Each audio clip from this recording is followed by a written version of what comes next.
और साथ में उनके सवारी नंदी जी भी उनके साथ में आए। तो भगवान शिव का जैसा आदर सत्कार हुआ वैसा ही नंदी का भी आदर सत्कार हुआ। खूब चकाचक मालपुआ और जो फल फूल मेवा मिष्ठान आदि शिव जी को भी पवाया गया। तो नंदी जी को भी कहा तुम भी इसको पालो। अब नंदी जी के मन में एक दिन विचार आया कि जब भगवान के साथ जाने में इतना सत्कार हो रहा है तो अकेले जाने में कितना सत्कार होगा। तो एक बार नंदी जी चुपचाप अकेले बिना शिव के पहुंच गए नगरी में। तो जिसके घर के आगे जाते किसी ने झाड़ू से मारा, किसी ने डंडे से मारा, किसी ने पत्थर से मारा। इसका अर्थ यह है कि भगवान के बिना हम लोगों का भी कोई अस्तित्व नहीं है। ब्रह्मा जी कह रहे हैं कि हम उस प्रकार हैं जिस प्रकार एक शिव जी के साथ रहकर वो नंदी भी पूजनीय हो जाता है। हमारी स्थिति उस प्रकार है कि हम अपने गुरु के आश्रय में रहकर हम भी आश्रित में पूजनीय हो जाते हैं। लेकिन जिस जगह गुरुजन जाते हैं उस जगह हम कभी अकेले जाकर देखें, कभी कोई सत्कार नहीं होगा हमारा।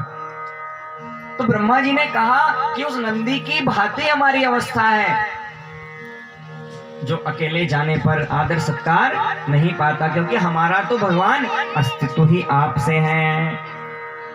तो भगवान ने कहा, भगवान को खुश होना चाहिए था कि नहीं। स्तुति ही कश्चन तुष्टे, स्तुति करने से भला कौन प्रसन्न नहीं होता है।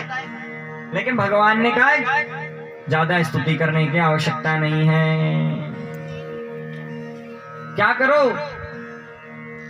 आलस्य त्यागो। ब्रह्मा जी तुम आलसी प्रतीत होते हो, इतने में तो तुम्हें सृष्टि करनी चाहिए थी जितने में तुम स्तुति कर रहे हो। तुम आलसी प्रतीत होते हो। माँ वेद गर्भगास्तंद्री शर्ग उद्यम मावह तन्मया पादितम यग्रे यन्मां प्रार्थयते भवान। वेद गर्भ ब्रह्मा जी तुम विद्वान हो, तुम्हारे अंदर ज्ञान है, लेकिन करना तुम कुछ नहीं चाहते हो, केवल मीठी मीठी बातें कर रहे हो। इससे कार्य नहीं चलेगा। क्या करो, तंदिम मागह, यानी कि आलस्य को त्यागो, आलस्य मत करो। सर्गे उद्यम आवह, सृष्टि के लिए उद्यम करो। ये जो सृष्टि तुम्हें तो बनानी है, आगे सृष्टि कौन करेगा, ब्रह्मा जी की सृष्टि है ये। तो ब्रह्मा जी से कहा तुम सृष्टि करो, उद्यम करो, मेहनत करो, परिश्रम करो। इसलिए बंधुओं, केवल बातें करने से कार्य नहीं होता, उद्यम मनुष्य को जीवन में अवश्य करना चाहिए।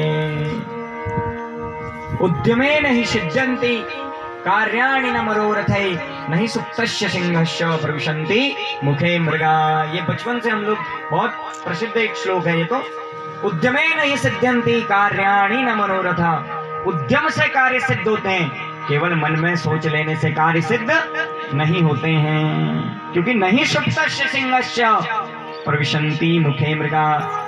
शेर चाहे कितना ही बलवान प्राणी है, लेकिन उसके भी मुख में मृग अपने आप प्रवेश करता नहीं है, उसको भी जंगल में उद्यम करना पड़ता है। तुम उद्यम करो। उद्योगिनम सिंह पुरुष सिंह मुपैत लक्ष्मी। उद्योग करने वाला सिंह, उद्योग करने वाला पुरुष सिंह के समान होता है। मेहनत करने वाला वह कभी खाली हाथ लौटकर नहीं आता। क्योंकि उद्यमम नास्ति दारिद्रम जपतो नास्ति पातकम